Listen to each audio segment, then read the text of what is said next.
Habang patuloy nga po ang pagkatalo ng Golden State Warriors, mas lalo lamang nga pong nagdedelikado ang kanilang kalagayan sa Western Conference. Kaya sa pagtatapos nga po ng kanilang laban kontra sa Minnesota, hindi na nga napigilan pa ng kanilang mga fans na magalit sa nangyari sa kanilang team. At dahil dyan, naghahanap na nga sila ngayon ng masisisi, at isa nga po sa mga may kasalanan nga daw dito ay ang kanilang head coach na si Steve Kerr, gayong pinaglaro lamang nito si Stephen Curry ng 30 minutes sa kanilang napakahalagang game.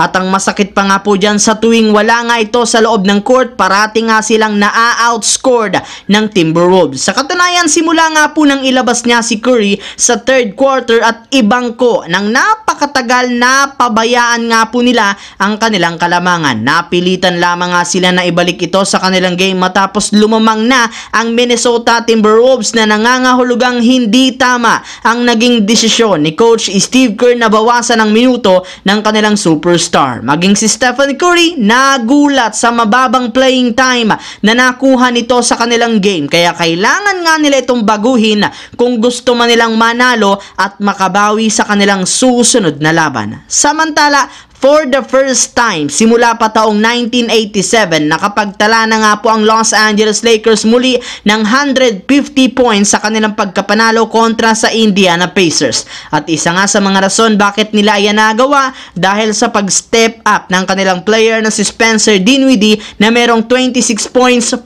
assists, 2 rebounds, 2 blocks at 1 steal. Kaya di na nga nakapagtataka kung bakit halos lahat ng mga players at coaches ng Lakers pinupuri ang kanyang napakagandang ipinakita. Yes mga idol, eto na nga ang pinakamagandang laro na naipamalas nito simula nang sumali at pumirma siya ng kontrata sa team. Kaya isang malaking katanungan, kung bakit nga ba bigla na lamang gumanda ang kanyang galaw? Well, alam naman nga po ninyo, hindi nga naglaro ngayong araw si D'Angelo Russell, bunsod ng pagkakaroon nito ng karamdaman. Kaya dahil dyan, nakuha nga po nito pansamantala ang role ni D'Angelo Russell, kung saan nabigyan nga siya dito ng green light na maging agresibo ng husto sa paggawa ng tira. Yes mga idol, hindi nga kagaya ng mga nagdaan nilang laro, pinapayagan na nga siya ni Coach Darvin Ham na gumawa ng mas maraming tira nang hindi nagdadalawang isip. Kaya hindi na nakapagtataka kung bakit nakapagtala ito ng malaking puntos sa kanilang koponan.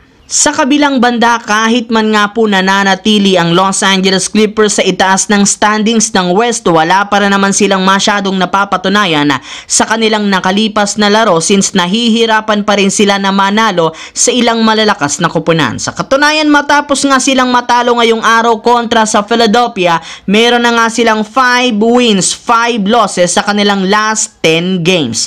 Ang mahirap pa dyan, nanalo lamang sila sa mga literal mahinang koponan at wala silang binabatbat sa mga contender. Ika nga'y malakas lamang ang Clippers kapag mahina ang kalaban. At isa nga sa mga rason dahil sa pagkawala ni Russell Westbrook, sinsimula nga nang magtamo ito ng injury, bigla na lamang nga pong nawala ng enerhiya ang kanilang koponan. Siyempre, bukod nga po sa pagkakaroon nila ng napakaraming turnovers, parati rin naman nga silang na-out-rebounded ng kanilang mga kalaban. Kaya mukhang namimiss na nga talaga ngayon ng Los Angeles Clippers ang mga ginagawang hustle plays at depensa ni Westbrook sa kanilang team na siyang nagbibigay sana enerhiya at momentum sa kanilang kakampi at ngayong season. So yun lamang mga idol ang ating bagong video. Once again, this is your J-Zone TV. Huwag kalimutang mag-like at syempre mag-subscribe, pindutin ang notification bell sa akin channel para lagi kayo maging updated